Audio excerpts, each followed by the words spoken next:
الشيطان الرجيم بسم الله الرحمن الرحيم ألا يظن أولئك أنهم مبعوثون ليوم عظيم يوم يقوم الناس لرب العالمين كلا إن كتاب الفجار لفي سجين وما أدراك ما سجين كتاب مرقوم ويل يومئذ للمكذبين الذين يكذبون بيوم الدين وما يكذب به إلا كل معتد أثيم إذا تتلى عليه آياتنا قال أساطير الأولين كلا بل ران على قلوبهم ما كانوا يكسبون صدق اللہ العظیم رب اشرح لی صدری ویسر لی امری واحلل عقدۃ من لسانی یفقهوا قولی اللهم الہمنا رشدنا واعذنا من شرور انفسنا اللهم انفعنا بما علمتنا وعلمنا ما ينفعنا وزدنا علما اللهم صل على سيدنا محمد وعلى آل سيدنا محمد وبارک وسلم آمین یا رب العالمین۔ فرمایا کہ لیوم عظیم، یہ لام جو ہے وہ لام توقیت ہے، جیسے ہم پڑھ چکے ہیں اقیم الصلاۃ لدلوک الشمس، یعنی اقیم الصلاۃ وقت دلوک الشمس۔ تو یہاں بھی جو لام ہے یا تو وہ فی کے معنی میں، یعنی بعض علماء کہتے ہیں کہ یہ حروف جارہ ایک دوسرے کی جگہ آ جاتے ہیں، تو آپ کہیں گے کہ انہم مبعوثون فی یوم عظیم، یا کیا ہوگا کہ لام توقیت ہے کہ انہیں اٹھایا جائے گا ایک عظیم دن کے وقت، ایک عظیم دن کے وقت۔ اس عظیم دن میں کیا ہوگا؟ یوم یقوم الناس لرب العالمین، جس دن لوگ رب العالمین کے لیے کھڑے ہوں گے۔ لرب العالمین میں یہ جو لام ہے، بعض علماء نے کہا کہ یہاں لام سے مراد ہے امامہ، یعنی یوم یقوم الناس امام رب العالمین، یعنی رب العالمین کے واسطے، جیسے ہم کہتے ہیں سب کھڑے ہو گئے بادشاہ کے لیے، ٹھیک ہے؟ تو بادشاہ کے لیے کھڑے ہونے کا ایک مفہوم یہ ہو سکتا ہے کہ بادشاہ کے سامنے کھڑے ہو گئے، ایک مفہوم یہ ہو سکتا ہے کہ بادشاہ جب آئے گا تو تعظیم اور احترام میں سب کھڑے ہو جائیں گے، بات ہے، کیونکہ اللہ سبحانہ و تعالیٰ کا ایک ظہور ہوگا قیامت کے دن، جیسے روایات میں بھی آیا، اور وجاء ربک والملک صفا صفا هل ينظرون الا ان ياتيهم الله في ظلل من الغمام۔ اللہ تعالیٰ کی جو ایک آمد ہوگی جو اللہ کے لائق ہے، تو اس آمد کے لیے سب کھڑے ہو جائیں گے۔ یوم یقوم الناس کیا فرمایا؟ یوم یقوم الناس لرب العالمین۔ اب ہم یہاں کیا معذوف مانیں گے؟ لعظمت رب العالمین، رب العالمین کی عظمت کی وجہ سے، اس کے جلال کی وجہ سے، اس کے کمال کی وجہ سے، اس کی ہیبت کی وجہ سے تمام نوع انسانی کھڑی ہوگی۔ جیسے ہم پیچھے پڑھ چکے ہیں یوم یقوم الروح والملائکۃ صفا لا یتکلمون الا من اذن له الرحمن وقال صوابا۔ بعض نے کہا لرب العالمین کا مطلب ہے بیچ میں کچھ محذوف ہے، یعنی یوم یقوم الناس للحساب، یعنی حساب رب العالمین، یعنی رب العالمین کے حساب کے لیے کھڑے ہو جائیں گے۔ رب العالمین کے حساب سے مراد حساب کی جو اضافت ہے وہ فاعل کی طرف ہوگی، یعنی رب العالمین ان کا حساب لے گا، نہ کہ والعیاذ باللہ۔ بات واضح ہے؟ تو لیکن سمجھ تو آ رہا ہے یوم یقوم الناس لی رب العالمین۔ اس کے بعد فرمایا کلا۔ دیکھیے کلا میں ڈانٹ بھی ہے اور روکنا بھی ہے۔ کس سے روکا جا رہا ہے؟ ڈانٹ تو واضح ہے، کہا کہ یہ جو تطفیف کا فعل تھا نا، ویل للمطففین الذین اذا اکتالوا، تو روکا اس سے جا رہا ہے، اسی پر ڈانٹ ہے، اسی پر ڈانٹ ہے۔ بعض علماء نے کہا کہ کلا کا مطلب ہے کہ یہ چونکہ ظن بھی نہیں رکھتے کہ قیامت کے دن اٹھایا جائے گا ان کو، تو فرمایا تم ظن نہیں رکھتے، کلا تمہارے تو تمام اعمال لکھے جا رہے ہیں اور وہ محفوظ ہوں گے سجین میں۔ گویا اس میں بھی اس بات قیامت ہے نا، جیسے ہم نے پیچھے دیکھا پچھلی صورت میں، کلا بل تکذبون بالدین، اس کے فوری بعد کیا آیا تھا؟ وَإِنَّ عَلَيْكُمْ لَحَافِظِينَ كِرَامًا كَاتِبِينَ۔ اب آپ یہاں دیکھیں، یہاں بھی یہی فرمایا کہ یہ قیامت کو نہیں مان رہا نا، کہاں فرمایا الا يظن اولئک انہم مبعوثون لیوم عظیم، اس کے فوری بعد کلا ان کتاب الفجار۔ بہت مطلب معنی سمپل ہے، لیکن آپ دیکھتے ہیں کہ جیسے قرآن ابھی پچھلی ہی آیت سورت گزری ہے تو اس میں جیسے اس کی تصدیق ہو رہی ہے، آپ کو ربط وہاں سے یہاں بھی سمجھ میں آ گیا. وہاں بھی قیامت کے اس کے بعد فوری اس بات تھا کہ ان کے تمام اعمال لکھے جا رہے ہیں تاکہ جزا دی جائے. یہاں بھی قیامت کے اس بات کے بعد فوری طور پہ ان کے اعمال کا جو شمار ہو رہا ہے اس کا ذکر کیا جا رہا ہے. اس طرح آپ دیکھیں گے، مطلب اس طرح کے دقائق آپ کو نظر آئیں گے قرآن مجید پڑھتے ہوئے، چاہے وہ سمپل سے ہوں، کہ مطلب وہ امکان نہیں رہتا کہ ایک شخص جو بیٹھ کر کتاب نہیں لکھ رہا، ٹھیک ہے، اس پر کتاب مختلف مواقعوں پر نازل ہو رہی ہے، کبھی کوئی حصہ نازل ہو رہا ہے، کبھی کوئی حصہ نازل ہو رہا ہے، اور اس کے اندر جیسے مفاہیم اور موازی اور موضوعات کی ایسی ترتیب ہے، یعنی ترتیب سے مراد ہے کہ آپ کو ہر جگہ وہی استدلال بھی نظر آ رہا ہے، اور کئی دفعہ وہ آیات ایک ساتھ بھی نہیں اتری ہوتی. تو یہ خود قرآن مجید کا اعجاز اس حیثیت سے، اعجاز نہیں ہے ویسے یہ اس حیثیت سے اعجاز ہے کہ رسول اللہ صلی اللہ علیہ وسلم نے ایک لکھی ہوئی کتاب نہیں پیش کی. رسول اللہ صلی اللہ علیہ وسلم پر یہ کتاب 23 سال میں مختلف مواقع پر نازل ہو رہی ہے. اس میں عجیب یعنی وہ ہے سلسلہ. تو فرمایا کلا، تو اس میں ردع بھی ہے، زجر بھی ہے. ان کتاب الفجار، بے شک فجار کا اعمال نامہ. دیکھیں کتاب الفجار، کتاب اسم بھی ہے اور مصدر بھی ہے، یعنی کتب یکتب کتابا یہ مصدر ہے. اس کا مطلب کیا ہوتا ہے؟ لکھنا. اور کتب یکتب کتابا مصدر بمعنی اسم استعمال ہوتا ہے تو کیا معنی ہوتا ہے؟ مکتوب، یعنی کتاب. ہم کتاب کس کو بولتے ہیں؟ ہم کہتے ہیں یہ کتاب ہے. یہ کتاب تو نہیں ہے، یہ تو مکتوب ہے، سیدھی سی بات ہے. لیکن ہم یہاں مصدر استعمال کرتے ہیں بمعنی اس میں مفعول. یہاں بھی علماء نے دونوں اعتبارات سے ترجمہ کیے. اگر آپ مصدری ترجمہ کریں، مصدری، تو بے شک فجار کے اعمال کا لکھا جانا سجین میں ہے.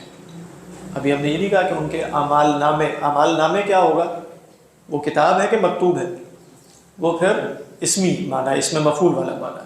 تو پہلا ترجمہ یہ ہو سکتا ہے کہ ان کے اعمال کو سجین میں لکھا جانا ہے، کہ ان کتاب الفجار ای کتابت الفجار، ای کتابت الفجار سے مراد ہے کتابت اعمال الفجار. کہاں ہے وہ؟ لفی سجین. سجین کوئی جگہ ہے جہاں سب کچھ لکھا چلا جا رہا ہے. یا کیا ہو سکتا ہے معنی جو اکثر علماء نے لیا، وہ ہے ان کتاب الفجار، یعنی فجار کے اعمال نامے. یعنی اب یہاں کتاب کس معنی میں ہو گئی؟ مکتوب کے معنی میں. وہ کدھر ہے؟ سجین میں. سجین کیا شاید ہے کہ آپ جو روایات پڑھیں گے حضرت عبداللہ ابن عباس سے ہے، مجاہد سے ہے، اور صحابہ سے ہے، کعب احبار سے ہے. آپ جانتے ہیں نا کعب احبار کون تھے؟ یہودی عالم تھے جو مسلمان ہو گئے. صحیح تر قول یہ ہے کہ وہ صحابی نہیں ہے، اگرچہ بعض لوگوں میں اختلاف بھی ہوا ہے. وہ تابعی ہیں، کبار تابعین میں سے ہیں. حضرت عبداللہ ابن عباس وغیرہ ان سے حضرت عبداللہ ابن عمر ایسے سوالات کرتے تھے جیسے شاگرد اساتذہ سے کرتے ہیں، کیونکہ ان کے پاس اہل کتاب کی کتابوں کا علم بہت بڑے عالم تھے. جدید دور میں لوگ اعتراض کرتے ہیں کہ یہ سارا فساد کا اخبار کا ڈھلا ہوا ہے، یہ جو اسرائیلیات کا ایک انبار ہے اور یہ ہے وہ. لیکن وہ فی نفسی ہی بندے برے نہیں ہیں، وہ نیک آدمی ہیں. مطلب وہ پرانے علوم لے کر آئے ہیں، وہ بیان کرتے ہیں. اب سیدھی سی باتیں دیکھیں، ایک شخص مسلمان ہو جائے اور اس کے پیچھے ایک اتنی رچ ٹریڈیشن ہو، اس کو یہ تو نہیں کہا جائے گا کہ وہ سب اٹھا کے پھینک دو خام. وہ یہی کہا جائے گا نا کہ دیکھو دین کے موافق بات بتا دیا کرو. اب جب انہوں نے رسول اللہ صلی اللہ علیہ وسلم کی حدیث سنی ہے کہ حدثوا عن بنی اسرائیل ولا حرج، بنی اسرائیل سے بیان کرو اور کوئی حرج نہیں ہے، تو لا تصدقوہم ولا تکذبوہم. تو اب بیان کرنا جائز ہے کہ نہیں؟ بیان کرنا تو جائز ہے. تو انہوں نے بیان کر دیا، صحابہ نے نقل کر دیا. لہذا سجین کے حوالے سے رسول اللہ صلی اللہ علیہ وسلم سے ثابت نہیں ہے کہ وہ 7ویں زمین کے نیچے کوئی جگہ ہے. یہ بات ذہن میں رکھیے. یہ صحابہ کے اقوال ہیں، اور محققین علماء کا خیال یہ ہے کہ یہ مستنبط اور ماخوذ من الاسرائیلیات ہے. تو ان کو بیان کیا جا سکتا ہے، لیکن آپ سجین کے بارے میں یہ یقین سے نہیں جان سکتے کہ وہ واقعتاً 7ویں زمین کے نیچے کوئی جگہ موجود ہے. سجین ہے کوئی جگہ، کہاں ہے؟ آسمان پر ہے، نیچے اللہ بہتر جانتا ہے. جن لوگوں نے کہا کہ یہ 7ویں زمین کے نیچے، انہوں نے کہا کیونکہ فجار آسمانوں میں داخل نہیں ہو سکتے. تو اس کا جواب علماء نے دیا کہ وہ ٹھیک ہے، لیکن یہاں روحوں کا تو ذکر ہی نہیں ہو رہا. یہاں تو کتاب الفجار لفی سجین ہے.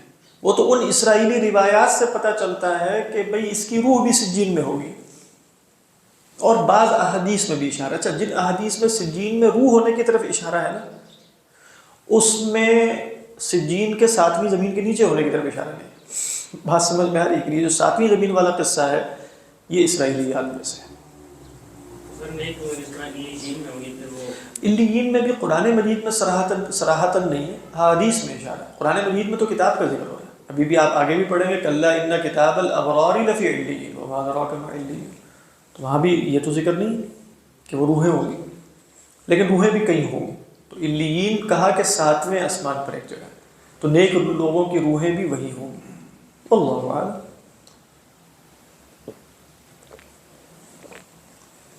اچھا سجین کہاں سے نکلا ہے؟ صحیح تر قول یہ ہے کہ یہ کوئی فارسی معرب لفظ نہیں ہے یا کسی اور زبان سے نہیں آیا.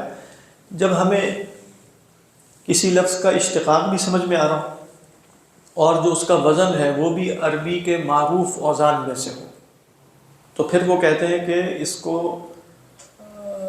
معرب کہنا خلاف اصل ہے، کیونکہ یہ بات تو خود علماء میں اختلافی ہے کہ بھئی کوئی لفظ قرآن مجید میں معرب ہے کہ نہیں. تو لہذا سجین جو ہے کہا کہ یہ سجن سے نکلا ہے. سجن اور سجن میں کیا فرق ہے؟ یعنی سجن مصدر ہے، پہت کرنا، سجن یسجنو سجنا، مصدر کیا ہے؟ سجن. اور سجین فعیل کے وزن پر سجین، اور اس کے اندر مفہوم کیا ہوتا ہے سجین میں فعیل کے وزن پر مبالغے کا؟ وہ حبس اور ذیق کا ہے، کیونکہ سجن کا مطلب ہوتا ہے کسی کو بند کر دینا. کھلی جگہ پر بند کرنے کو سجن نہیں کہتے، تنگ جگہ پر بند کرنے کو سجن کہا جاتا ہے. تو سجین اصل میں کیا جگہ ہوئی یا کیا مفہوم ہے اس کے اندر؟ بے شک اعمال نامے فجار کے ایک تنگ قید خانے میں. اس طرح ترجمہ کر لیں یا جو بھی دیکھیں. ترجمہ کیا ہے؟ کوئی بریکٹ میں بتایا سجین کیا چیز ہے؟ اب وہ آگے تو لکھا کہ ایک مقام ارض سابعہ میں مستقر اللہ کی فارغ ہے، وہی کہا الاحبار. ٹھیک، وہ مطلب اس کو ماننے میں کوئی حرج، ماننے میں نہیں، مطلب اس کو ذکر کرنے میں کوئی حرج نہیں ہے. کہا الاحبار میں بیان کیا اسرائیلی روایات میں ہو سکتا ہے، ٹھیک بات. اور پھر اللہ تعالیٰ پوچھتے ہیں وما ادراک ما سجین، تمہیں کیا معلوم کہ سجین کیا ہے؟ کتاب مرقوم. اس میں خود علماء میں اختلاف ہوا کہ یہ وما ادراک ما سجین کا جواب ہے کتاب مرقوم، یا یہ وضاحت ہے ان کتاب الفجار کی کہ وہ کتاب مرقوم ہے. سمجھ میں آ رہی ہے کہ نہیں بات؟ بہت سے علماء نے جن میں کچھ محققین بھی شامل ہیں، انہوں نے کہا کہ اصلاً یہ جواب وما ادراک ما سجین کا نہیں، یعنی یہ نہیں کہا جا رہا کہ وما ادراک ما سجین وہ سجین خود لکھی ہوئی کتاب ہے، بلکہ مراد کیا ہے؟ ان کتاب الفجاری کتاب مرقوم، بے شک یہ جو فجار کا اعمال نامہ ہے کوئی مجازی بات نہیں ہو رہی، کتاب مرقوم ہے. اب مرقوم کا کیا معنی؟ دیکھیں جیسے ابھی ہم نے پڑھا تھا اصول فقہ میں کہ آپ تاکید لا کر رفع مجاز کر دیتے ہیں، صحیح ہوتا ہے نا. ابھی ہم نے ایک پڑھا تھا بیان توکید، تو بیان تقریر وہ کیا تھا؟ فسجد الملائکۃ کلہم اجمعون رأیت بعینی ولا طائر یطیر. کتاب کے اندر نا مجاز بھی ہو سکتا ہے، لیکن جب آپ کہہ دیں کتاب مکتوب یا کتاب مرقوم تو پھر آپ نے احتمال مجاز رفع کر دیا. ایک معنی یہ بیان کیا گیا، یعنی وہ یہ جو کتاب ہے لکھی ہوئی کتاب ہے، کوئی ایسی نہیں بات ہو رہی ہے کتاب ہے، بس بات لکھی ہوئی کتاب ہے. رقم یرقم اور کتب یکتب میں کیا فرق ہے؟ دیکھیں کتب یکتب ہے لکھنا، رقم یرقم کا لغوی مطلب ہوتا ہے علامتیں بنانا کسی چیز پر. بات ہے علامت بنانا، یہاں تک کہ کوئی آپ نقش نگاری کر رہے ہیں، کوئی ڈیزائن بنا رہے ہیں، وہ بھی کیا ہے؟ وہ رقم ہے. لہذا صوب کے اوپر کوئی بھی نقش و نگار ہو تو اس کو کیا کہتے تھے؟ ارقام الصوب. وہ کیا ہے؟ وہ رقم الصوب ہے. لیکن چونکہ لکھنے میں بھی آپ کیا کر رہے ہوتے ہیں؟ لکھنے میں کیا کرتے ہیں؟ آپ علامات ہی بنا رہے ہوتے ہیں، آپ حروف کی شکلیں بنا رہے ہیں، کیسے لکھ سکتے ہیں؟ تو اتنی مشکل ڈرائنگ ہوتی ہے، اگر آپ دیکھیں لکھنا بہت مشکل ہے. کسی آدمی کو دکھاؤ جو یوں کیسے ہر دفعہ یہ اس طرح لکھ لیتے ہیں، تو وہ بھی رقم ہے. تو رقم عام ہے، کتابت اس کے افراد میں سے ایک فرد ہے، کیونکہ رقم کے اندر غیر کتابت جس کو ہم اپنے عرفی معنوں میں کتابت کہتے ہیں وہ بھی شامل ہے. جیسے میں نے کہا کہ علامت بنانا، اس لیے بعض علماء نے ترجمہ کیا کتاب مرقوم کا مطلب ہے اس اعمال نامے پر ایک علامت ہوگی جس سے معلوم ہو رہا ہوگا کہ یہ سعید ہے یا شقی، والعیاذ باللہ. اسی طرح اہل یمین کے اعمال نامے بھی مرقوم ہوں گے. اعمال نامے تو وہ ہوں گے نا، اس کے اوپر جیسے ایک جلد سی ہوگی، اس پر ایک علامت لگی ہوگی. وہ علامت کیا ہے؟ وہ رقم ہے. اس سے معلوم ہو رہا ہوگا کہ یہ کیا ہے، یہ سعید ہے یا شقی. اسی لیے علماء نے کہا، اسی میں اضافہ ہے کہ رقم یرقم ختم یختم کے لیے بھی آتا ہے. جیسے آپ کہتے ہیں کتاب المختوم، جیسے اس پر سٹیمپ لگی ہو، اور سٹیمپ جو ہے وہ جیسے آپ ویزے کی سٹیمپ ہوتی ہے نا، سٹیمپ لگا دی تو آپ جا سکتے ہیں آگے. اس طرح کی سٹیمپ ہے کہ جس میں گویا اس کو پاس کرنے کی اجازت دے دی گئی ہے کہ وہ پل صراط سے عبور کر جائے. تو اب یہاں علامت خاص ہو جائے گی، وہ کیا ہے؟ ختم. کتاب مرقوم. یہ معنی بھی لیے گئے، اور پہلا معنی بھی لیا گیا جو میں نے بتایا کہ مرقوم سے مراد مکتوب ہے، اور اس میں رفع مجاز ہے. یعنی ان کتاب الابرار لفی کلا ان کتاب الفجار لفی سجین وما ادراک ما سجین کتاب مرقوم. یعنی سجین کتاب مرقوم نہیں ہے، اگرچہ یہ بھی رائے موجود ہے. کیا کتاب مرقوم ہے؟ کتاب الفجار. اچھا، بعض علماء نے کہا کہ وما ادراک ما سجین ہی کا جواب ہے، یعنی آپ کو کیا معلوم کہ وہ سجین کیا ہے. تو اب اس کا جواب یہ دیا جا رہا ہے کہ کتاب مرقوم. اب یہ کتاب بمانا جنس ہے، وہ لکھی ہوئی ایک کتاب ہے. جیسے آپ کہیں گے کتنی بڑی کتاب ہے، ایک صفحے پر ایک کا مال نامہ ہے، دوسرے پر دوسرے کا، تیسرے پر تیسرے کا، چوتھے، یعنی وہ ایک بہت بڑا دفتر ہے، وہ ایک دیوان ہے. جیسے آپ کہیں کہ بھئی کسی بڑی کمپنی کی مطلب جو بھی آپ یہاں فائلز کا ایک وہ تومار نہیں پڑا ہوتا، وہ پورے کا پورا کیا ہے؟ وہ کتاب مرقوم ہے. وہ ایک مکان بھی ہے، لیکن اس میں مکان ہونے کی حیثیت پیش نظر نہیں ہے، بلکہ اس میں یہ حیثیت پیش نظر ہوتی ہے کہ یہاں سب کے اعمال لکھے ہوئے پڑے. تو کتاب مرقوم. وہ سجین کیا ہے؟ وہ ایک کتاب مرقوم، رجسٹر ہے جیسے کہا جاتا ہے. اب حضرت تھانوی کا بتانا کیا بتانا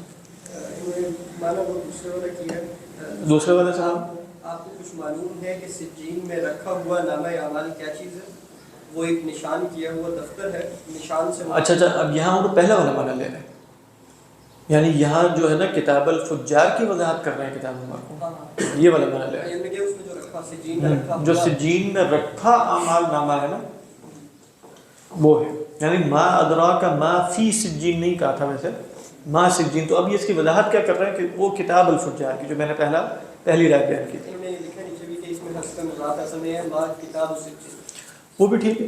یعنی اب وہ کہنا ہی چاہ رہے ہیں کہ اگر آپ کتاب مرقوم کو کتاب الفجار کی شرح بنائیں گے تو بیچ میں جیسے تھوڑا بہت سا لگ رہا ہے، ایک جملہ ہے معترضہ آ گیا نا، تو ہونا یہ چاہیے کہ فوری جواب کتاب وما ادراک ما سجین کا جواب ہوئی. اچھا، لیکن وضاحت اسی کی کروانی، تو اب آپ کہتے ہیں کہ ایک جو مضاف ہے وہ محذوف ہے. لیکن بات کیا بنے گی؟ وضاحت کس کی ہے؟ فی نفسی ہی سجین کی نہیں ہے، بلکہ وضاحت ہے کتاب کی. لیکن یہ بھی گنجائش ہے کہ یہ فی نفسی ہی سجین کی وضاحت. اور مرقوم سے معنی انہوں نے مہر لیا، وہ بھی ٹھیک ہے. جیسے کہا کہ رقم، اصل میں اگر آپ معنی سمجھ لیں نا، رقم یرقم کا مطلب ہے علامت لگانا. علامت کتابت بھی ہے، علامت مہر بھی ہے، علامت نقش و نگار بھی ہے، اور آج کل کی عربی میں جس کو ہم رقم کہتے ہیں، یعنی 1 2 3 4، وہ بھی علامت ہے. تو یہ رقم کے تحت افراد ہیں، اس میں کتابت بھی ہے، اس میں ارقام بھی ہے، اس میں ختم بھی ہے، اس میں اس طرح جیسے آپ دیکھیں سمجھنا آسان ہو جاتا ہے کہ کتاب مرقوم کیا ہے. جیسے رفع مجاز کا تو کوئی ذکر نہیں کیا یہاں پہ انہوں نے یہ نشان سے مراد ہوگا، پھر اس کی تائید میں وہ کابل احبار کی وہ کیا فیختم ویوضع ای بعد الموت. ہاں، فیختم لہو، یعنی جیسے اعمال نامہ فارغ ہو گیا نا تو اب اس کو سیل کر دیا جائے گا، تو بند کر کے اس کو جیسے کیا ہوگا، رکھ دیا جائے گا سجین. تو جی آگے میں یہ کہ مقصود یہ ہوگا کہ اس میں تغیر و تبدل کا کچھ احتمال نہیں، بس حاصل اس کا اعمال کا محفوظ و منضبط ہوگا. ہاں، بس یہی ہے. یعنی کتاب مرقوم کا مطلب یہ ہے کہ بس اب تغیر و تبدل کا کوئی احتمال نہیں رہا، چیپٹر کلوز، یعنی کتاب بند اور سیل لگا دی گئی، اس کے اوپر مہر لگا دی. جب تک انسان زندہ ہے گویا مہر نہیں لگے گی.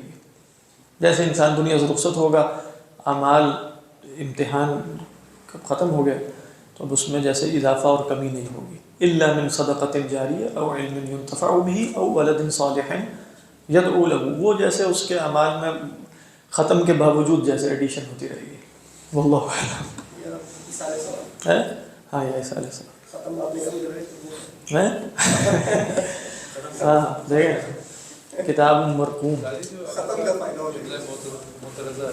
وہ مستانفہ ایک ہی مطلب ہے؟ نہیں، اصل میں جملہ معترضہ جو ہے نا وہ فی نفسی ہی تو مستانفہ ہے، لیکن ہر مستانفہ جملہ معترضہ نہیں ہے، یہ بات سمجھ. یعنی مثال کے طور پہ آپ ایک جملہ شروع کر رہے ہیں، وہ کیا ہے؟ مستانفہ ہے، لیکن وہ اعتراضیہ تو نہیں ہے. معترضہ کس کو کہتے ہیں؟ جملہ معترضہ کہتے ہیں کہ دو جملوں کے درمیان جو نحوی یا معنوی طور پہ ایک دوسرے سے جڑے ہوئے ہیں.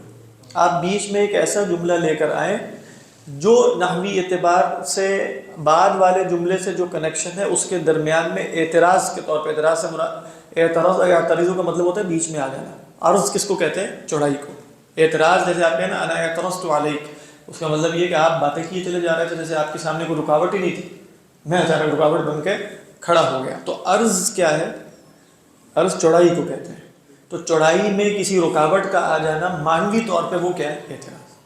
تو اب آپ نے جملہ بولا کلا ان کتاب الفجار لفی سجین، آپ بتانا یعنی کہنے کا مقصد ہے کتاب مرقوم. وہ کتاب الفجار کیا ہوا؟ کتاب مرقوم. بیچ میں کیا کہہ دیا؟ وما ادراک ما سجین. یہ جملہ معترضہ. جیسے اس کی سمپل سی مثال دی جاتی ہے، آپ کہتے ہیں قول الغزالی، قول الغزالی، اس کے بعد آپ کہتے ہیں رحمہ اللہ. اب قال کا مقول ہے کیا رحمہ اللہ؟ قول الغزالی رحمہ اللہ، یعنی کہ امام غزالی نے یہ فرمایا کہ رحمہ اللہ. قال کے بعد تو قول کا مقول آنا چاہیے. بات واضح ہے؟ تو قول کا مقول لانے سے پہلے آپ کیا لے آئے؟ رحمہ اللہ. وہ قول کا مقول ہے. آپ کہتے ہیں قول ابو بکر رضی اللہ تعالی عنہ، یہ کیا ہے؟ جملہ ہے معترضہ. تو اب آپ کہہ رہے تھے کلا ان کتاب الفجار لفی سجین، آپ نے بتانا کتاب فجار کے بارے میں تھا کتاب مرقوم. تو اب آپ نے سجین کا ذکر چونکہ ارزن آ گیا تو آپ نے کہا وما ادراک ما سجین، پھر اس کی وضاحت چھوڑ دی، کتاب مرقوم کو پیچھے سے جوڑ دیا. تو بیچ والا جملہ کیا ہو گیا؟ معترضہ. اللہ عنہ. مستانفہ جیسے ہوا آپ نے کہا، یہ مستانفہ بھی تو ہوگا. یہ مستانفہ بھی ہوگا، لیکن وہی مستانفہ عام ہے، ہر مستانفہ معترضہ. اس میں کیسے مطلب کہ مستانفہ میں کون سی چیز ہوگی جو اس کو معترضہ اور خاص بنا دے؟ اس میں آپ نے دیکھنا ہے، یعنی پچھلا جملہ اور معترضہ کے بعد میں آنے والے جملوں کے درمیان اگر آپ نے ایک ربط نحوی یا معنوی تلاش کر لیا تو اب بیچ والا جملہ کیا ہے؟ معترضہ ہے. وگرنہ وہ اگر آپ کہیں مثال کے طور پہ یعنی قول الغزالی، کیا کوئی غزالی کا کوئی قول یاد نہیں آتا کیا؟ ہاں، ان جموع الاسلام عند اللہ بمکان، ان جموع الاسلام عند اللہ بمکان. پھر آپ کہتے ہیں یعنی آپ نے بتا دیا وَإِنَّ جُمُوعَ الْإِسْلَامِ الْمُرَادُ بِهَا الْحَجُّ مثلا. مطلب اب یہ جو جملہ امام غزالی کا ہے میں نے اپنی طرف سے اضافہ شروع کر دیا. اب یہ جملہ مستانف ہے. اب اس کا اعتراض سے کوئی تعلق نہیں، کیونکہ آپ نے قال یقول کے بعد اس کا جو مقول آنا چاہیے تو بیان کر دیا نا، بیان کر کے فارغ ہو گئے. اب آپ ایک نئی بات شروع کر رہے ہیں، وہ کیا ہے؟ جملہ مستانفہ. لیکن اگر آپ قول کے مقول کے درمیان لے آئیں ایک جملہ مستانفہ رحمہ اللہ، تو وہ کیا ہے؟ وہ مستانفہ بھی ہے لیکن معترضہ ہے. تو فرمایا کہ وما کتاب مرقوم ویل یومئذ للمکذبین. بات ترجمہ واضح. الذین، مکذبین کون ہے؟ الذین یکذبون بیوم الدین. یہ بھی واضح ہے. دیکھیں جیسے بات وہی چل رہی ہے. الا یظن اولئک انہم مبعوثون میں مراد ہے تکذیب یوم الدین. بات واضح. اچھا کون جھٹلاتا ہے؟ وما یکذب بہ، یہ بہت اہم آیت ہے. اس دن کو نہیں جھٹلاتا کوئی بھی. اصل میں معذوف کیا ہے؟ وما یکذب، کیونکہ استثناء مفرغ ہے نا. وما یکذب بہ احد، کوئی بھی نہیں جھٹلاتا. اچھا پھر کون جھٹلاتا ہے؟ الا کل معتد اثیم، مگر ہر حد سے بڑھنے والا گناہگار. الا کل معتد اثیم.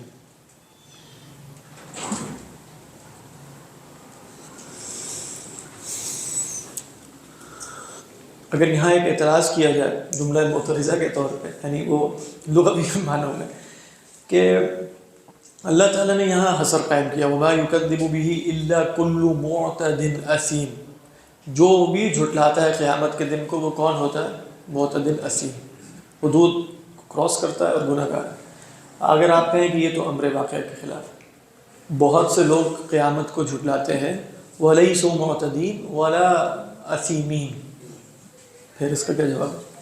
یہی ابتدا اور اسم کی یہ ہے کیا یعنی ایک جواب یہ ہو سکتا ہے، یعنی آپ کہیں کہ وہ ابتدا اور اسم ہے کہ نہیں قیامت کو جھٹلانا، لیکن اگر ہم کہیں کہ اس آیت کا اصل میں عبارت النص تو یہ نہیں ہے، یعنی آیت کی عبارت النص تو اصلاً یہ ہے کہ بھئی قیامت کو جھٹلانا اس لیے ہوتا ہے کہ انہوں نے اپنی من مانی کرنی ہوتی ہے اور گناہ کرنے ہوتے ہیں، تو قیامت کا تصور روکتا ہے، تو لہذا جو اپنی منمانی کرنا چاہتا ہے اور معتد ہے اور اسیم ہے وہ قیامت کو اس لیے نہیں مانتا۔ لیکن اگر ہم کہیں کہ نہیں، اپنی منمانی اور اسیم جس معنی میں ہے وہ نہیں بھی کرتے اور پھر بھی قیامت کو جھٹلا دیتے، اگر یہ کہا جائے جملہ معترضہ کے طور پر، مخاطبین سے کہیں کہ صرف بات ہاں یعنی کہ اس کو خاص کرتے ہیں کہ مخاطبین جو ہے یہ بھی جواب ہو سکتا ہے، یعنی یہ جواب ممکن ہے، جیسے اللہ تعالیٰ فرماتے ہیں اَرَأَيْتَ الَّذِي يُكَذِّبُ بِالدِّينِ فَذَلِكَ الَّذِي يَدْعُو إِلَى الدِّينِ، آپ نے دیکھا جو یوم، تو آپ کہیں گے یہاں مراد رسول اللہ صلی اللہ علیہ وسلم کے مخاطبین میں خاص لوگ ہیں، یہ نہیں ہے کہ کل مدع للیتیم فہو مکذب، کیونکہ ہم یہ بھی جانتے ہیں کہ معتدل اسیم ایسے بھی ہو سکتے ہیں جو مکذب بیوم الدین نہ ہو، سمجھ میں آ رہی ہے؟ یہاں تو یہ کہا جا رہا ہے جو جھٹلاتا ہے وہ ضرور ہوتا ہے، یہ نہیں کہا جا رہا ہے کہ جو ہوتا ہے وہ ضرور جھٹلاتا ہے، لیکن پھر بھی بات رہے گی کہ جو جھٹلاتا ہے وہ تو ہوتا ہے، بات تو اعتراض تو اپنی جگہ رہے گا نا، کل معتد اسیم۔ تو ایک اس کی طریقہ یہ ہے کہ ان نخصصہ، کہ ہم اس کو خاص کر دیں بعہد النبی مثلا صلی اللہ علیہ وسلم، او نخصصہ بان نقول انہ اغلب احوال الناس، لوگوں کے احوال اکثریت ہے۔ علم الکلام کے طریقے پر آپ کیا کہیں گے؟ اس تک دعوت پہنچ گئی ہے نہیں، علم الکلام کے طریقے پر آپ کہیں گے جو قیامت کا منکر ہے، منکر، بات واضح، وہ کیا اس مبدأ کو نہیں مانتا، اس مبدأ کو کہ انسان کو وہ کر لینا چاہیے جس کا نفس جس کی طرف اسے بلائے، اگر وہ اس مبدأ کو مان رہا ہے، اب وہ کیوں نہیں کرتا، وہ اس مبدأ کی وجہ سے نہیں کر رہا کہ بھئی خدا کے حکم سے رک جانا چاہیے، بلکہ وہ کہے گا چلو لا بن گیا ہے، وہ کوئی ہارم پرنسپل کا بیان کر دے گا، میں اس کو نقصان نہ پہنچاؤں تو وہ مجھے نقصان نہ، وغیرہ وغیرہ وغیرہ۔ لہذا ایتھکس نہیں، ایتھکس کا اور چیز ہے، معتدل اسیم ہے وہ، یعنی وہ فی نفسہ معتدل اسیم کیوں ہے؟ لأنہ لا يعترف بهذا المبدأ وهو ان يطاع اللہ سبحانہ وتعالی، فکل من لم يعترف بهذا المبدأ، جس نے یہ مبدأ نہیں مانا، یہ اصول نہیں مانا، فہو معتدل اسیم، معتدل اسیم۔ کیوں معتدل اسیم ہے؟ لأنہ لا يقر بالانضباط بضوابط الشر، ضوابط شر میں منضبط ہونے کا قائل نہیں ہے نا وہ، تو اسیم ہو گیا بس۔ نہیں سمجھ میں آ رہی ہے کہ نہیں؟ یعنی مثال کے طور پر میں آپ کو مثال دیتا ہوں، ایک شخص نماز پڑھ رہا ہو 5 وقت کی اور اس کا نماز پڑھنا گناہ کبیرہ ہو، ممکن؟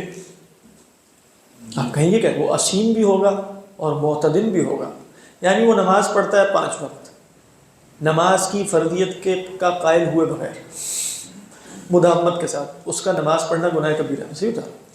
آپ کہیں نہیں کب نماز کی اس کو سزا وہ تو ملے گی، کیسے ملے گی؟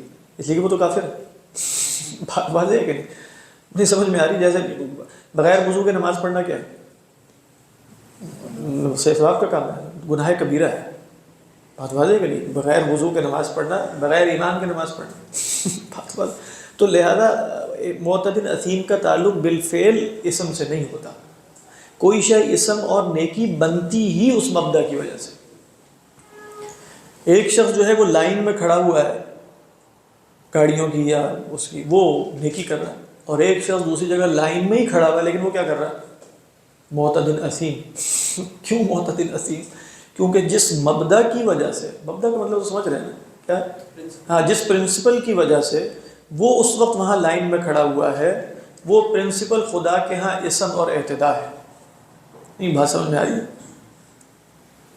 تو ہم کیا کہیں گے کہ وہ آدمی جو لائن میں کھڑے ہوئے ہیں 2 گھنٹے سے، جن کی ہم مدح کرتے کرتے نہیں تھک رہے، وہ اس وقت گناہ اور زیادتی کر رہے ہیں۔ عجیب بات لگے گی ویسے، یہ مطلب بتا دی جائے کہیں جا کر، مطلب خود ہی سوچیے، آپ کہیں آپ تو مغرب کی اخلاقیات پر تو یہی تو تعریف ہوتی ہے کہ وہاں لائن میں سارے لوگ کھڑے ہیں، وہ واقعتاً اچھی باتیں ہیں، لیکن چونکہ جس مبدأ کی وجہ سے وہ یہ سب کچھ کر رہے ہیں، وہ مبدأ وہ ٹرانسگریشن ہے نا، وہ اعتدا ہے کہ نہیں ہے؟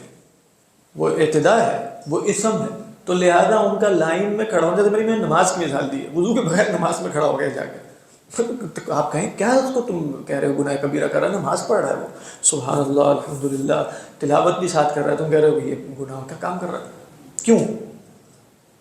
اس کے پیچھے ایک مبدا کی وجہ سے نا، ایمان ہی نہیں ہے اس میں، مثلا نماز پڑھنے کھڑا ہو گیا تو ثواب ملے گا اس کو، آپ خیال میں بالکل ثواب نہیں ملے گا۔ اسی طرح وہ لائن میں کھڑے ہوں، وہ جو مرضی کریں، بات واضح ہے کہ نہیں، وہ اعتداء اور اثم ہے۔ کیوں اعتداء اور اثم ہے؟ اس لیے کہ وہ مبدے کو نہیں مانتے۔ اس اعتبار سے آپ دیکھیں گے تو وما یکذب بہ الا کل معتد اثیم، جو بھی، اب یہ اپنے عموم پر ہو جائے گا، جو بھی اس کے بعد نیک کام کرو، چونکہ اس کا مبدا کچھ اور ہوگا، تو جب مبدا کچھ اور ہے تو وہ نیک کام گناہ ہے۔ میں بھی یہاں نیک کام کروں، مثلا صدقہ و خیرات کروں، میرا مبدا ہو لوگوں میں مشہور ہونا، میرے لیے یہ صدقہ گناہ ہے یا نیکی ہے؟ گناہ کبیرہ، گناہ کبیرہ ہے تو صدقہ ہو، کیوں؟ مبدا کیا ہے میرا؟ تو اب وہاں جتنے مرضی وہ نیک کام کریں، جو مرضی کریں، تو اس سے وہ گناہ گار ہی رہیں گے۔ سر یہ آج کل چل بھی رہا ہے، لوگ نا مختلف ریلیجن کو ایکسپلور کرتے ہیں، وہ نیس ڈیلی ہے، وہ 6 مہینے کے لیے کبھی اس ریلیجن میں چلا جاتا ہے، پھر اس کو ایکسپلور کرتا ہے، پھر اپنی چیزیں بتاتے ہیں، یہ وہی چیز ہو گئی۔ یعنی آج کل اصل میں جدید دور سیاحت کا ہے، تو وہ کہتے ہیں سیاحت میں کبھی آپ ایکسپلور کرتے ہیں، ملیشیا چلے گئے، کبھی تھائی لینڈ چلے گئے، کبھی یورپ، کبھی امریکہ، تو وہ ایکسپلور کر رہے ہیں۔ تو اسی طرح دین بھی ان کے نزدیک سیاحت یا میوزیم میں رکھی ہوئی چیزوں کا نام ہے، تو کبھی اس کو ایکسپلور کر کے دیکھتے ہیں۔ اچھا آپ دیکھیں نا، وہ لوگ جائیں گے مختلف سیاحتی علاقوں میں، تو وہاں جا کے وہ کیا یہاں ترقی اور بڑی زبردست تہذیب تھی، اور کیا ان کی اس کا مطلب یہ ہوتا ہے کہ ہمیں یہ تہذیب اختیار کر لینی چاہیے، تو ہم سمجھتے ہیں بڑی تعریف کر رہے ہیں وہ ہماری بھی اسلامک سویلائزیشن کیا بات ہے، اور قرطبہ میں جو الحمراء ہے، اور اس کو دیکھیں کیا وہ اس کو ایز اے میوزیم، جیسے میوزیم میں جا کے آپ کہتے ہیں کہ وہ بڑے عقل مند لوگ تھے، انہوں نے بھی یہ کام کیا، بتا، یعنی آپ کو پتہ ہے کہ آپ پیچھے نہیں جائیں گے کبھی بھی، کیونکہ یہ لوگ تو پیچھے رہ گئے ہیں۔ تو اسی طرح کی وہ سیاحت آپ کہہ سکتے ہیں، مذاہب میں بھی سیاحت کر کے دیکھتے ہیں، اچھا ہاں ریلیجس ٹورزم نہیں، وہ تو خیر ریلیجس ٹورزم کا مطلب ہے کہ ریلیجس پلیسز یا اس طرح کی کوئی جگہ ہیں وہاں لے کے جائیں گے، یہ تو بالفعل ریلیجنز میں ٹورزم کر رہے ہیں، یہ جن کی یہ بات کر رہے ہیں نا، وہ تو سیاحت وہ ہوتی ہے ویسے۔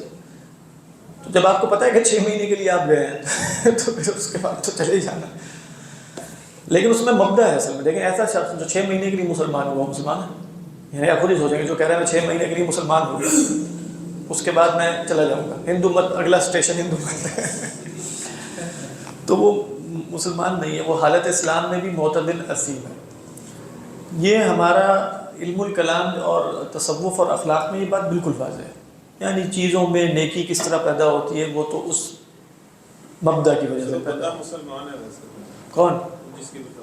میں کسی کی بات نہیں کر رہا، لیکن میں ویسے بتا رہا ہوں کہ جو بھی یہ کہے کہ انا انتقل بین المذاہب، اعیش 6 شہور فی مذہب او فی دین ثم انتقل، یہ تو 6 مہینے کی تو نماز چھوڑنی پڑی ہوگی، ہاں 6 مہینے کے لیے کیا کہہ رہے؟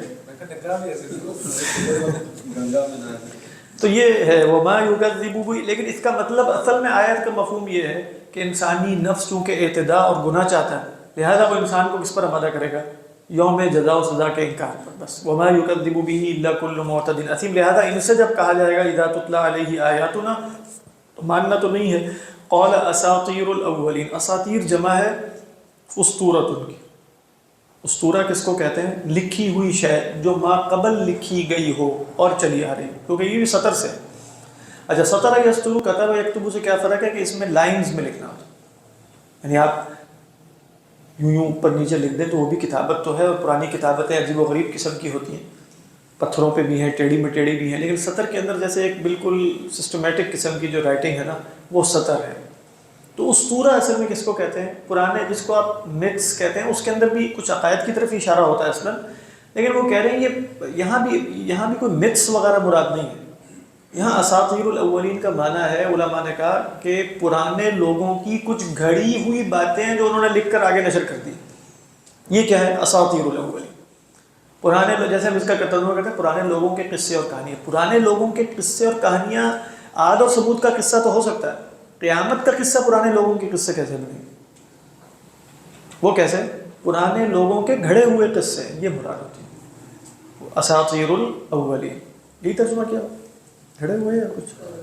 بے سند باتیں اگلوں سے منقول چلی جاتی دیکھیں یہ ہے وہ بات، یعنی بے سند باتیں جو اگلوں سے منقول ہوں، یعنی کچھ پچھلے لوگوں نے یہ باتیں کر دی ہیں اور یہ لکھے چلے آ رہے ہیں اس کو تاریخ کے طور پہ یا پتہ نہیں کیا.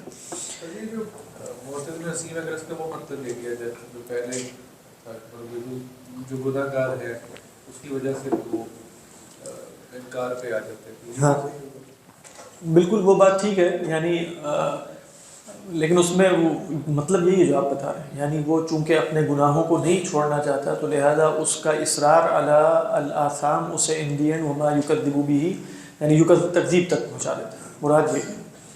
تو آیت کا مفہوم بھی ہے، مطلب آپ یہی کہیں گے نا کہ بھائی میری تھیوری اور ہے پریکٹس اور ہے، کتنے عرصے تک دونوں میں یا پریکٹس کو چھوڑوں گا یا پریکٹس کے موافق تھیوری ہو جائے گی میری، یہی ہوگا نا.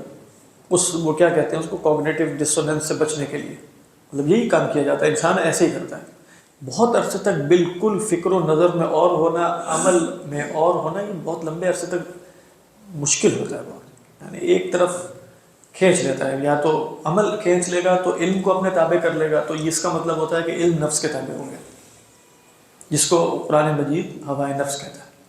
یا کیا ہوگا کہ یہ علم اور عقل اور دانش اور شرع جو ہے وہ عمل کو اپنی طرف تابع کرے گی، تو پھر یہ وہ ہے جو ہونا چاہیے. تو ما یکذب به الا کل معتد اثیم اذا تتلی علیہ آیاتنا. اس کے بعد فرمایا کلا بل، یعنی یہ جو فرمایا نا کہ جو یہ قیامت کو جھٹلاتے ہیں. اچھا یہاں بل میں علماء نے کہا یہ انتقالی ہے، یعنی ابتالی نہیں ہے. پہلے بھی جو وجہ بتائی تھی وہ بھی صحیح ہے. اچھا اس وجہ کی ایک اور وجہ ہے، یعنی آپ کہیں کہ گناہوں کے نتیجے میں کیا ہوتا ہے پھر جس کی وجہ سے دل حق کو پہچاننا چھوڑ دیتا ہے. یعنی یہی سوال پیدا ہوگا نا، اچھا گناہ انسان کو حق نہیں دکھاتے؟ تو اس کا جواب ہے کلا میں تو ڈانٹ ہے. بل ہوتا یہ ہے، یعنی بل یہاں کیا ہے؟ استنافی، یعنی جس کو اضرابی کہتے ہیں، یعنی انتقالی. من کلام الی کلام، ایک تو وہ وجہ بتا دی، اور پھر جو وہ وجہ بتائی تھی اس سے کیا ہوتا ہے؟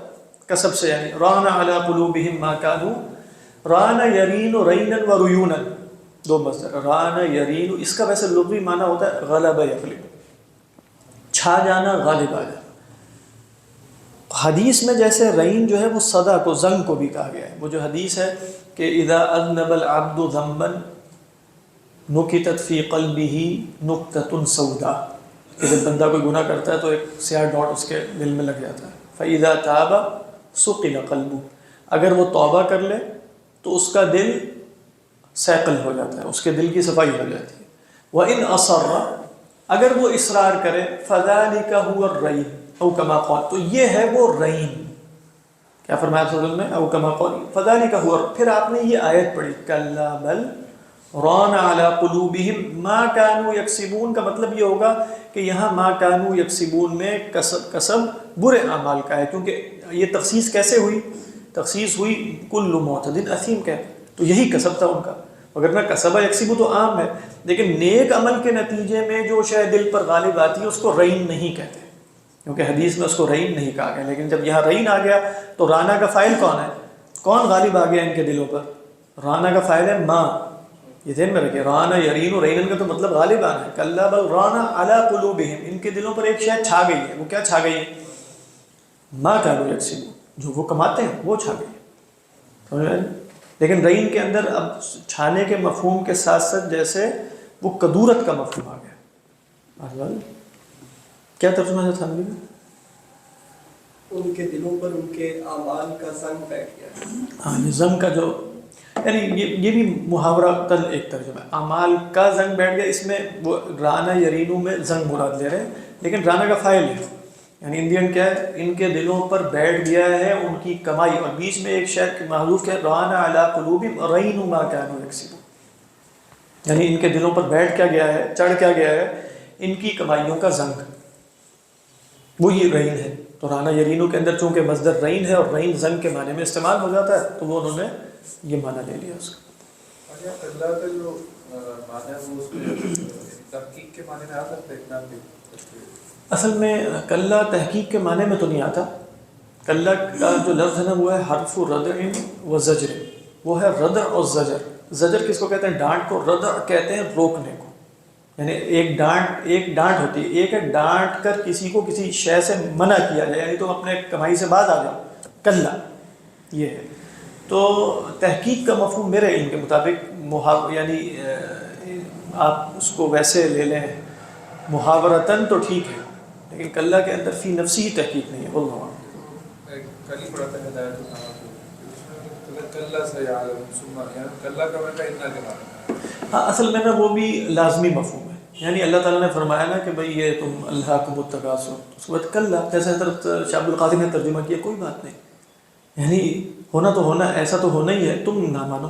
اب کوئی بات نہیں میں بھی نا اصل میں زجر ہی ہے اور ڈانٹ ہی ہے، لیکن چونکہ سیعلمون میں جو آگے بات آ رہی ہے کلا کے ذریعے، اس کی تاکید بھی مراد ہے نا، یعنی جب کہا جائے گا الہاکم التکاثر حتی زرتم المقابر کلا، تو پھر جیسے آپ نحو کی کتابوں میں دیکھیں گے، میں نے تو پچھلے دنوں جیسے دیکھا، اب وہ بتائیں گے جو مثلا فلاں لفظ جو ہے او، مثلا 12 معنوں میں استعمال ہوتا ہے او عربی زبان میں فلاں، اس میں بہت سی جگہوں پر آپ بآسانی تعویل کر سکتے ہیں کہ یہاں اپنے حقیقی معنی میں، کہیں بھی کوئی اور معنی ہلکا سا بھی آ سکتا ہے مگر اس معنی میں بھی آتا ہے، اس معنی میں وہ اتنے وسیع کر دیتے ہیں اس کو، آپ پریشان ہو جاتے ہیں۔ پھر آپ کہتے ہیں من 20 معنوں میں استعمال ہوتا ہے، من 20 نہیں ہوتے اصلا، یعنی وہ 20 سے مراد یہ ہے کہ اس میں لازمی معنی بھی شامل کر لیتے ہیں۔ لازمی معنی کا مطلب یہ ہے کہ بھئی اس جگہ اس ترکیب میں جب یہ لفظ آیا ہے تو اب یہ معنی دے رہا ہے اضافی طور پہ، تو آپ کہتے ہیں اس معنی میں بھی آتا ہے، تو یہ ہے۔ ورنہ کلا ویسے انا کے معنی میں نہیں ہے، لیکن جب آپ کلا کے بعد کسی بات کا اس بات کریں گے تو تاکید ہو جائے گی کہ نہیں؟ خود ہی سوچے، جیسے آپ انہوں نے کہا الا یظن اولئک انہم مبعوثون لیوم کلا ان کتاب الفجار لفی سجین، تو کلا کے اندر اس بات تو ہو گیا، ان کی بات کی نفی ہو گئی کیونکہ زجر بھی ہے اور رد بھی ہے، اور اگلی بات کا اس بات بھی ہو گئی، لیکن ہم اس کو یوں کہہ دیں کہ کلا تاکید کے لیے کہہ سکتے ہیں، لیکن حقیقتاً تاکید نہیں ہے، حقیقت تو ڈانٹ ہی ہے۔ واللہ اعلم۔ دیکھیں چونکہ دنیا میں خدا کو دل سے دیکھا جاتا ہے، تو جس نے دنیا میں خدا کو دل سے نہیں دیکھا وہ قیامت کے دن وہ آنکھوں سے بھی نہیں دیکھ سکے گا، لہذا فرمایا کلا انہم عن ربہم یومئذ لمحجوبون، لماذا؟ لأن قلوبہم قد ران علیہا الرین، ٹھیک ایسا ہی ہے نا، تو دنیا میں لا یشاہدون اللہ، تو قیامت کے دن بھی اپنے رب اللہ تعالیٰ سے وہ حجاب میں رکھے جائیں گے۔ کلا انہم عن ربہم یومئذ لمحجوبون، صدق اللہ العظیم۔ سر وہ آپ نے ایک حدیث تو سنائی تھی کہ بھئی آپ سے فرمایا زنگ کے بارے سے بھی سپلیمنٹ، وہ کیا؟ ہاں وہ یہ تھی کہ جب انسان گناہ کرتا ہے تو دل پہ ایک سیاہ نقطہ پڑ جاتا ہے، آپ نے فرمایا اگر وہ توبہ کر لے تو دل سیکل ہو جاتا ہے، اور اگر وہ اصرار کرتا رہے گناہ پر تو آپ نے فرمایا یہی رین ہے۔ پھر آپ نے آیت پڑھی کلا بل ران علی قلوبہم ما کانوا یکسبون۔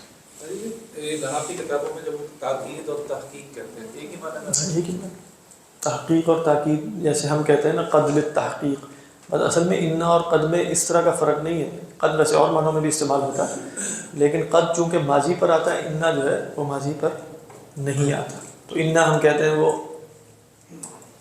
تاکید کے لیے اور قد جو ہے وہ تحقیق کے لیے، اس کا پرانا ترجمہ یہی چلا رہا ہے تحقیق، تو مراد ہے بے شک ہے۔ قد کی بحث میں ماضی میں کا ماضی میں جو داخل ہوتا ہے تو تاکید اور مضارع میں بھی تقلیل کا، ہاں للتقلیل بھی ہو سکتا ہے، للشک بھی ہو سکتا ہے، لجواب التوقع بھی ہو سکتا ہے، یہ میں نے سورہ مجادلہ کے شروع میں بتایا تھا، حرف توقع ہی لکھا ہوتا ہے۔ حرف توقع بالکل، قد سمع اللہ قول التي تجادلك في زوجها وتشتكي الى الله والله يسمع تحاوركم۔